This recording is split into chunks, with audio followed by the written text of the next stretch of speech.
رہا ہوں اللہ سے صلح کر لو، تو اب قبر سے یہ کہتے ہیں ہم صلح کرنے کے لیے تیار ہیں، لیکن اللہ فرماتا ہے اب میں صلح نہیں کروں گا۔ پتہ چلا مرنے سے پہلے توبہ کر لو، اس دنیا سے جانے سے پہلے توبہ کر لو، دامن پر لگے ہوئے گناہوں کے دھبوں سے توبہ کر لو۔ یاد رکھیں میرے پیارے آقا صلی اللہ علیہ وسلم کے پیارے دیوانوں، توبہ کرنے سے انسان ذلیل نہیں ہوتا، توبہ کرنے سے انسان رسوا نہیں ہوتا، بلکہ میرا کریم اپنے توبہ کرنے والے بندوں کے حوالے سے فرماتا ہے ان اللہ یحب التوابین ویحب المتطہرین، کہ بے شک اللہ توبہ کرنے والے اور پاک رہنے والوں سے محبت فرماتا ہے۔ آپ ذرا سوچو تو صحیح، آپ ذرا غور تو کرو، اللہ کے برگزیدہ بندے کس طریقے سے بارگاہ سمدیت میں توبہ کر کے کتنا اللہ عز و جل کے قرب کا مقام حاصل کرتے ہیں۔ آج کا انسان کبھی کبھی یہ سوچتا ہے بہت گناہ کر لیے یار اب کیا سدھریں گے، چلو چل رہی ہے چلنے دو، اور گناہ کر لو پتہ نہیں اللہ معاف کرے گا کہ نہیں کرے گا، چلتے رہنا چاہیے، گناہ کرتے رہنا چاہیے۔ تو میں آپ کو ایک چیز عرض کروں، یہ تصور ذہن سے نکال دو، یاد رکھنا اللہ کی پکڑ بڑی سخت ہے، اللہ کی گرفت بڑی سخت ہے۔ آج توبہ کر لو،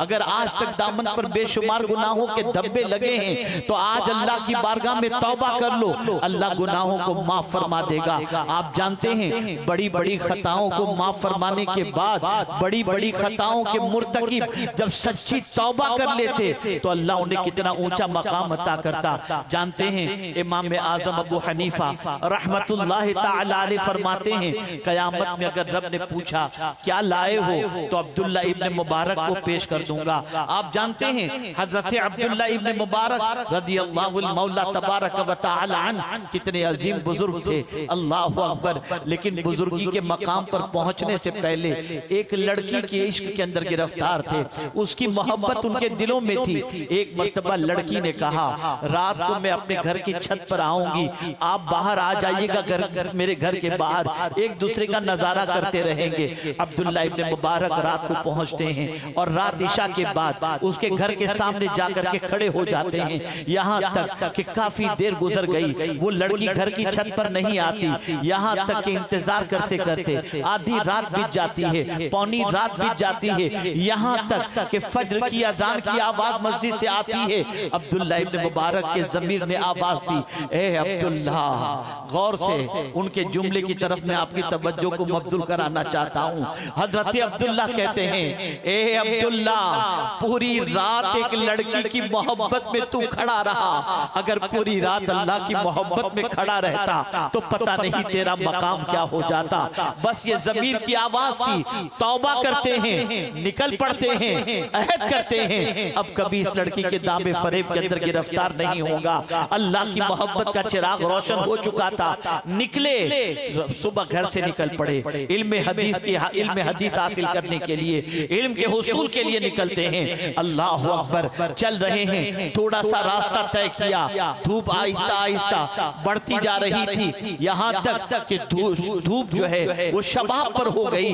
حضرت عبداللہ ابن مبارک رضی اللہ تعالی عنہ سفر کر رہے ہیں، ایک بزرگ گلی سے گزرے، گلی سے نکلے اور نکلنے کے بعد حضرت عبداللہ ابن مبارک کے ساتھ چلنے لگے۔ تھوڑی دیر کے بعد حضرت عبداللہ ابن مبارک نے محسوس کیا کہ سر کے اوپر بادل سائبان کے طور پر ہے۔ بادل کا سائبان دیکھ کر عبداللہ ابن مبارک نے سوچا میں تو پوری رات ایک لڑکی کی محبت میں کھڑے رہ کر کے گزار دیا، تو یہ سائبان تو شاید یہ بزرگ کی وجہ سے ہے کہ آج جو ہے سورج کی تپش سے یہ بادل ہمیں بچا رہا ہے، یہ اس بزرگ کی وجہ سے ہوگا۔ اللہ اکبر، سفر چل رہا ہے، دونوں بات چیت کرتے ہوئے جا رہے ہیں۔ جب دونوں کا راستہ جدا ہوا، جب حضرت عبداللہ ابن مبارک ایک راستے سے جانے لگے اور دوسرے راستے سے وہ بزرگ جانے لگے تو وہ بادل جو سائبان تھا، اللہ اکبر، وہ حضرت عبداللہ ابن مبارک کے ساتھ ساتھ وہ بادل کا ٹکڑا چلنے لگا۔ اللہ اکبر، بزرگ کو حیرت ہوئی، دوڑتے ہوئے پہنچے عبداللہ ابن مبارک کے پاس۔ اے عبداللہ، ذرا یہ تو بتاؤ تم نے کون سی نیکی کی ہے جس کی بنیاد پر آج اللہ نے دھوپ سے بچانے کے لیے لیے تمہارے اوپر بادل کا ٹکڑا بھیج دیا۔ عبداللہ ابن مبارک کی آنکھوں سے آنسو جاری تھے، عرض کرنے لگے دامن پر تو گناہ کا دھبا لگا ہے، لیکن میں نے سچے دل سے صبح توبہ کر لی تھی، شاید اس توبہ کی برکت سے میرے کریم نے سورج کی گرمی سے مجھے بچا لیا۔ میں امید کرتا ہوں جس رب نے سورج کی گرمی سے بچا لیا ہے وہ جہنم کی آگ سے بھی مجھے بچا لے گا۔ اے رسول اعظم کے دیوانوں، توبہ کر لو، اللہ کی طرف رجوع کر لو، اس سے پہلے کہ موت کا آہنی پنجہ ہمیں اپنی گرفت میں لے لے، اللہ ہم سے حساب لے، اس سے پہلے اپنا حساب لے لو۔ وہ بڑا کریم ہے، وہ بڑا رحیم ہے، وہ خود فرماتا ہے جب میری طرف کوئی ایک بالش بڑھتا ہے تو میری رحمت ایک ہاتھ بڑھتی ہے، جب کوئی میری طرف چل کر کے آتا ہے تو میری رحمت دوڑ کر کے بڑھتی ہے۔ آپ مجھے بتاؤ تو صحیح، وہ اپنے بندوں کو بلا رہا ہے، وہ اپنے بندوں پر کرم فرما رہا ہے۔ اللہ اکبر، اپنے محبوب صلی اللہ علیہ وسلم سے ارشاد فرماتا ہے نبی عبادی انی انا الغفور الرحیم، میرے محبوب میرے بندوں کو خوشخبری سنا دو، میں بہت معاف کرنے والا ہوں، میں بہت مہربان ہوں۔ اے رسول اعظم کے دیوانوں، میں ایک سوال آپ سے پوچھنا چاہتا ہوں، بیوی ناراض ہو جائے اس سے معافی مانگتے نہیں تھکتے، دوست ناراض ہو جائے اس سے معافی مانگتے نہیں تھکتے،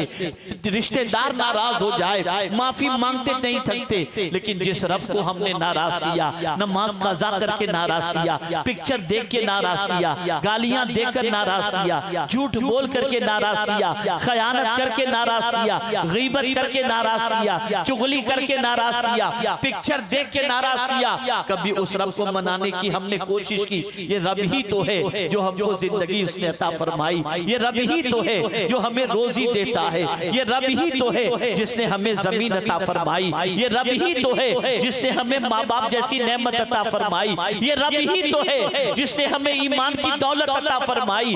آپ مجھے بتاؤ وہ کون سی چیز ہے جو میرے رب نے ہمیں عطا نہیں فرمائی؟ لیکن افسوس کی بات ہے ہمیں سب کو منانے کی فکر ہے، رب کو منانے کی فکر نہیں۔ اور یہ بھی میری بات یاد رکھنا، سب کو منانا مشکل ہے، رب کو منانا بہت آسان ہے، رب کو منانا بہت آسان ہے۔ اللہ اکبر، ایک ماں جب اس کے سامنے اس کا بیٹا رو پڑتا ہے، آنکھوں سے آنسو نکلتے ہیں، تو ماں اپنے بچے کی ساری غلطیوں کو معاف کر کے اسے اپنے سینے سے لگا لیتی ہے، اور جب کوئی بندہ اپنے رب کے ڈر سے رب سے معافی مانگتے ہوئے روتا ہے تو اس کی رحمت اس بندے کو اپنے دامن میں پناہ عطا فرما دیتی ہے۔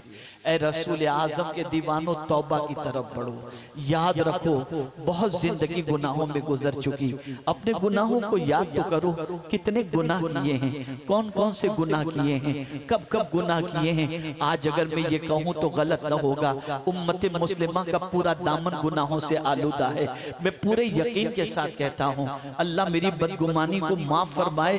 میں اپنے یہاں کے حالات کے اعتبار سے اور سچویشن کے اعتبار سے بتاتا ہوں، جھارکھنڈ ہو یا ہندوستان کے مسلمان ہو، 90% مسلمان ایسے ہیں جو 5 وقتہ نماز نہیں پڑھتے، 90% مسلمان۔ یہ کتنا بڑا گناہ ہے جانتے ہیں آپ؟ سیدنا فاروق اعظم رضی اللہ تعالیٰ عنہ کے دور پاک میں ایک بڑیا جو خود محنت کرتی تھی اور محنت کی کمائی کھاتی تھی، وہ ایک بار صبح کو نکلی، محنت کی، کچھ کمایا، اس سے تیل خریدی، تیل خرید کر کے وہ گھر کی طرف لوٹ رہی تھی، ٹھوکر لگی، ہاتھ سے تیل گر گیا، زمین کے اندر جذب ہو گیا، آئی فاروق اعظم کے پاس، امیر المؤمنین میرا تیل میرے ہاتھوں سے گر گیا اور زمین کے اندر جذب ہو گیا، امیر المؤمنین مجھے میرا تیل چاہیے۔ فاروق اعظم نے فرمایا بیت المال سے اس بڑیا کو تیل دے دیا جائے۔ بڑیا کہتی ہے امیر المؤمنین مجھے بیت المال والا تیل نہیں چاہیے، مجھے تو میرا وہی تیل چاہیے جو میں نے محنت سے کمایا تھا۔ فاروق اعظم نے فرمایا تیل تو زمین نے جذب کر لیا، اب تیرا تیل تجھے زمین کیسے لوٹائے گی؟ اس نے کہا میں کچھ نہیں جانتی، مجھے میرا تیل چاہیے۔ فاروق اعظم اس جگہ پہنچتے ہیں جہاں اس عورت کا تیل گرا تھا۔ جانتے ہیں اس زمین کے پاس پہنچنے کے بعد ٹھوکر مارتے ہیں اور زمین سے کہتے ہیں اے زمین اس بڑھیا کا تیل لوٹا دے ورنہ تجھ میں ایک بے نمازی کو دفن کر دوں گا۔ اتنا کہنا تھا، زمین نے تیل لوٹا دیا۔ مجھے بتاؤ زمین بھی بے نمازی کو قبول کرنے کے لیے تیار نہیں۔ جس غوث پاک کی محبت کا دم بھرتے ہو، غوث پاک فرماتے ہیں بے نمازی مر جائے تو اسے مسلمانوں کے قبرستان میں نہ دفنایا جائے۔ آپ مجھے بتاؤ اتنے گناہ کرنے کے بعد کیا کبھی توبہ کا خیال آیا؟ کبھی رب کو منانے کا خیال آیا؟ کبھی اللہ عز و جل کا ڈر دل میں پیدا ہوا؟ نہیں۔ مسلمانوں سنبھل جاؤ، مسلمانوں حالات بڑے بد سے بدتر اور بہت برے سے برے استقبال کے لیے تیار ہیں۔ اگر آج ہم نے توبہ نہیں کی، آج اللہ کی بارگاہ میں ہم نے رجوع نہیں کیا تو یاد رکھیں دنیا کی کوئی طاقت تباہی سے نہیں بچا سکے گی، دنیا کی کوئی طاقت بربادی سے نہیں بچا سکے گی۔ آج ہمارا حال یہ ہے ہم گناہ کر کے کہے لگاتے ہیں اور بزرگان دین نیکی کر کے بھی ڈرا کرتے تھے، ان کی آنکھوں میں آنسو ہوا کرتے تھے۔ اللہ اکبر، کون نہیں جانتا حضرت امام اعظم ابو حنیفہ رحمت اللہ تعالی علیہ کو جس جگہ پر آج ان کا مزار مقدس ہے 6000 قرآن شریف انہوں نے اس جگہ پر پڑھے ہیں بیٹھ کر کے جہاں آج ان کا مزار مقدس موجود ہے۔ 40 سال تک کھڑے رہ کر عشاء کے وضو سے انہوں نے فجر کی نماز ادا کی ہے۔ یہ ہے امام اعظم ابو حنیفہ رحمت اللہ تعالی علیہ۔ لیکن آپ جانتے ہیں ایک مرتبہ مسجد میں نماز کے اندر موجود تھے، امام نے مسجد میں نماز پڑھاتے پڑھاتے جب اس سورہ مبارکہ کی تلاوت کی اذا زلزلت الارض زلزالها واخرجت الارض اثقالها وقال الانسان ما لها يومئذ تحدث اخبارها، حضرت امام اعظم کی آنکھوں سے آنسوؤں کی جھڑی، آنسوؤں کی لڑی، آنسوؤں کا سیلاب جاری ہو گیا۔ اللہ اکبر، نماز ختم ہو جاتی ہے، مسجد کا دروازہ بند کرنے کا وقت آتا ہے، سارے مصلی مسجد سے جب نکلتے ہیں تو امام اعظم ابو حنیفہ رحمت اللہ تعالی علیہ نے مسجد کے خادم سے فرمایا رک جاؤ، ایک کام کرو، مجھے آج کی رات مسجد میں رہنے دو اور تم باہر سے دروازہ بند کر کے چلے جاؤ۔ اس نے کہا ٹھیک ہے۔ امام اعظم مسجد ہی میں رہ گئے اور وہ باہر سے دروازہ بند کر کے چلا گیا۔ وہ امام اعظم جن کا دامن نیکیوں سے تر ہی نہیں بلکہ اللہ نے اتنا اونچا مقام عطا فرمایا کہ میرے پیارے آقا صلی اللہ علیہ وسلم کے پیارے دیوانوں، رسول اعظم صلی اللہ علیہ وسلم کی بشارت کے وہ مستحق ٹھہرے، لیکن اس کے باوجود آپ جانتے ہیں پوری رات امام اعظم مسجد کے اندر اللہ کی بارگاہ میں کھڑے ہو کر گریہ و زاری فرما رہے ہیں، یہاں تک کہ صبح جب فجر کا وقت ہوا اور خادم نے مسجد کا دروازہ کھولا، اندر داخل ہوا تو کیا دیکھتا ہے؟ امام اعظم اپنی داڑھی کو پکڑے ہوئے رو رہے ہیں اور کہہ رہے ہیں اے اللہ اگر تو نے نعمان کو بخش دیا تو یہ تیرا بہت بڑا کرم ہوگا۔ یہ کون کہہ رہا ہے جس کے دامن میں ہزاروں قرآن کا ثواب لکھا ہوا ہے؟ آج ہم تو قرآن پڑھتے بھی نہیں، ہم تو قرآن دیکھتے بھی نہیں۔ اگر میں یہ سوال پوچھوں تو شاید بہت زیادہ لوگوں کو شرمندگی ہوگی۔ آپ مجھے بتاؤ آپ میں سے کتنے لوگ ہیں، کتنے دن ہوئے ہیں کہ آپ نے قرآن نہیں دیکھے؟ آپ میں سے بہت سارے یہ بتائیں گے زمانہ ہوا قرآن نہیں دیکھا، بہت سارے کہیں گے ہمیں پڑھنا نہیں آتا۔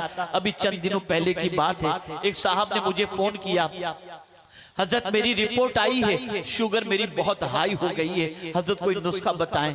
میں نے کہا سنیے نسخہ یہ ہے، آپ روزانہ پاؤ پارا قرآن شریف کی تلاوت کریں، شوگر لیول پر آ جائے گی۔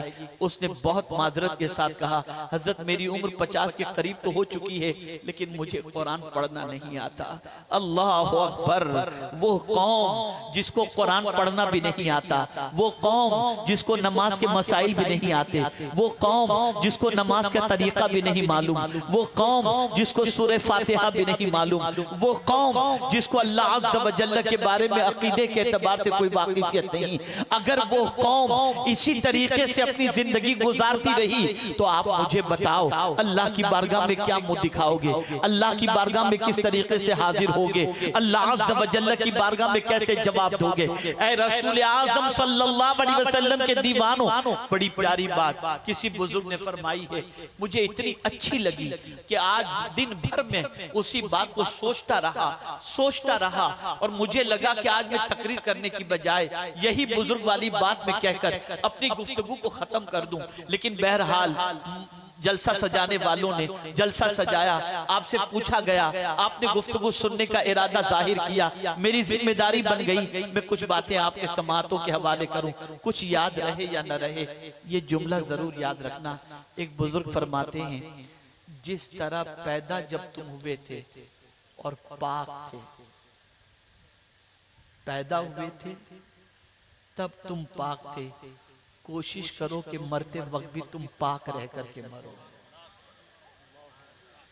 پیدا ہوئے تھے تو پاک تھے، کوشش کرو کہ مرتے وقت بھی پاک مرو۔ آپ سوچتے ہوں گے کہ پیدا ہونے کے بعد تو گندگی لگی رہتی ہے، خدا کے بندو سنو، حضور صلی اللہ علیہ وسلم ارشاد فرماتے ہیں اللہ عز و جل جس کے حج کو قبول فرماتا ہے، جسے حج مبرور کی سعادت عطا فرماتا ہے، وہ گناہوں سے ایسا پاک ہو جاتا ہے جیسے آج ہی اپنی ماں کے پیٹ سے پیدا ہوا۔ پتہ چلا ماں کے پیٹ سے پیدا ہونے والا بچہ پاک ہوتا ہے، تو جس طرح ہم آنے میں پاک رہے، دعا کرو اللہ جاتے وقت بھی ہمیں پاک رکھے تاکہ ہم پاک ہو کر اس دنیا سے گزریں۔ میرے پیارے آقا صلی اللہ علیہ وسلم کے پیارے دیوانوں، ٹھنڈے دماغ سے سوچو، دل و دماغ کو حاضر کر سوچو کتنی گناہوں کی گندگیاں ہمارے وجود پر لگی ہیں۔ کبھی کبھی تو ہم نوجوانوں سے کہتے ہیں چلو نماز پڑھنے، حضرت ہم ناپاک ہیں، العیاذ باللہ، کھڑے رہ کر کہیں پیشاب کر رہے ہیں۔ مسلمان اور ناپاک، مسلمان اور گندا، مسلمان اور اس طریقے سے زندگی کہاں جا رہے ہو؟ آپ ذرا سوچو، یہ جھارکھنڈ کے علاقے کے اندر بہت سارے کاروباری لوگ ہیں، بہت سارے پڑھے لکھے لوگ بھی ہیں، لیکن اتنے نوجوان یہاں پر اتنے نوجوان آپ کو بہت سارے نوجوان ایسے ملیں گے جن کو کچھ بھی نہیں آتا، بس اٹھتے ہیں بیٹھتے ہیں کھاتے ہیں چلتے ہیں زندگی گزار رہے ہیں۔ خدا کی قسم تم مسلمان ہو، بہت قیمتی ہو، اپنا مقام سمجھو، اپنا مرتبہ سمجھو، کچھ سیکھ لو، دین سیکھ لو، اللہ کے رسول کی محبت سیکھ لو۔ جانتے ہو آپ، میں بہت ذمہ داری سے عرض کرتا ہوں، علماء بیٹھے ہوئے ہیں، میری غلطی ہوگی تو میری اصلاح فرمائیں گے۔ دارالعلوم قائم کرنا یہ فرض کفایہ ہے، لیکن مکاتب قائم کرنا یہ فرض عین ہے۔ یہ جملہ یاد رکھیے گا، دارالعلوم قائم کرنا فرض کفایہ ہے، لیکن مکاتب قائم کرنا یہ فرض عین ہے۔ اس لیے کہ دارالعلوم کے اندر ایک عالم بنے گا اور عالم بننا فرض کفایہ ہے، لیکن مکتب کے اندر پہنچ کر ضروریات جتنا علم حاصل کرنا یہ فرض ہے۔ آج ہم نے مکاتب پر توجہ نہیں دی، آج ہماری قوم کے بچے گلی کوچوں کے اندر بھٹکتے گھوم رہے ہیں، ہمارے پاس مکتب نہیں۔ میں بڑی معذرت کے ساتھ ہاتھ جوڑ کر عرض کرتا ہوں، آپ لوگ ہمیں بلاتے ہیں، اللہ آپ کو سلامت رکھے، آپ حضرت سید صاحب قبلہ کو بلاتے ہیں، اللہ آپ کو سلامت رکھے، شعراء کو بلاتے ہیں، اللہ آپ کو سلامت رکھے، محفل سجاتے ہیں، اللہ آپ کو سلامت رکھے، لیکن میری گزارش کو قبول کر لو، خدا کے لیے آپ اپنے علاقوں کے اندر محلے میں مکتب قائم کرو، تاکہ آپ کا بچہ قرآن سیکھ لے، آپ کا بچہ نماز سیکھ لے، آپ کا بچہ وضو کا طریقہ سیکھ لے، آپ کا بچہ قرآن پڑھنا سیکھ لے۔ اگر آپ نے یہ انتظام نہیں کیا اور آپ نے اتنے بڑے بڑے جلسے کیے، آپ کا کوئی فائدہ نہیں ہے، اس لیے کہ اگر آپ کا بچہ قرآن پڑھنا نہیں جانتا تو آپ مر جائیں گے، وہ آپ کو ایصال ثواب کرنے کی طاقت نہیں رکھے گا۔ آپ ذرا سوچو تو صحیح، کہاں جا رہی ہے ہماری قوم، کس طرف جا رہی ہے؟ اور یاد رکھو، مسلمانوں کے سینے سے اسلام کے نکلنے کی پوزیشن اگر یہ ہے، میں کہوں تو غلط نہ ہوگا کہ ٹمٹماتے دیے کی طرح اس وقت مسلمانوں کے سینے میں اسلام ہے۔ بہت ساری غیر اسلامی جو ہے عادتیں اور رسم و رواج ہمارے معاشرے میں داخل ہو چکی ہیں، اور ہمارے مسلمان کو اس کے بارے میں کوئی علم بھی نہیں ہے۔ مسلمانوں ہوش کے ناخن لو، اسلام کی طرف آؤ، علم کی طرف آؤ، گلی گلی اور کوچے کوچے کے اندر مکاتب قائم کرو، اپنے بچوں کو قرآن سکھاؤ، اپنے بچوں کو مسائل سکھاؤ، اپنے بچوں کو اردو سکھاؤ، جتنا علم حاصل کرنا فرض ہے وہ علم سکھاؤ، تاکہ تمہارے بچے کی نماز درست ہو، تاکہ تمہارے بچے کا قرآن درست ہو، تاکہ تمہارا بچہ علم دین سے آراستہ ہو جائے۔ اگر اس پر تم نے توجہ نہیں دی تو یاد رکھنا میں نے ایک واقعہ سنا تھا، بڑا عجیب واقعہ ہے۔ ایک بزرگ تھے جن کو اللہ نے بزرگی بھی عطا فرمائی تھی اور مال بھی بے پناہ عطا فرمایا تھا، لیکن اولاد کی پوزیشن ایسی تھی کہ مال کی محبت ان کے دل میں بے پناہ تھی۔ باپ سے بھی محبت کرتے تھے لیکن مال سے باپ سے زیادہ محبت کرتے تھے۔ اللہ اکبر۔ باپ نے سوچا اور دیکھا کہ ذرا دنیا والوں کے سامنے دنیا کی محبت کو جو ہے وہ آشکار کر کے بتا دوں کہ دنیا کے لوگ مال سے کتنی محبت کرتے ہیں اور آج کا ماحول کتنا خراب ہو چکا ہے۔ یہ بتانے کے لیے جب اس بزرگ کو یہ محسوس ہوا کہ اب میری زندگی زیادہ نہیں ہے تو انہوں نے وصیت نامہ لکھا اور وصیت نامے میں اوپر لکھ دیا کہ جب میں اس دنیا سے چلا جاؤں اور میرے جنازے کو جب رکھا جائے تو سب سے پہلے نماز جنازہ سے پہلے اس پرچے کو، اس لفافے کو کھولا جائے اور پڑھ کر کے سنایا جائے۔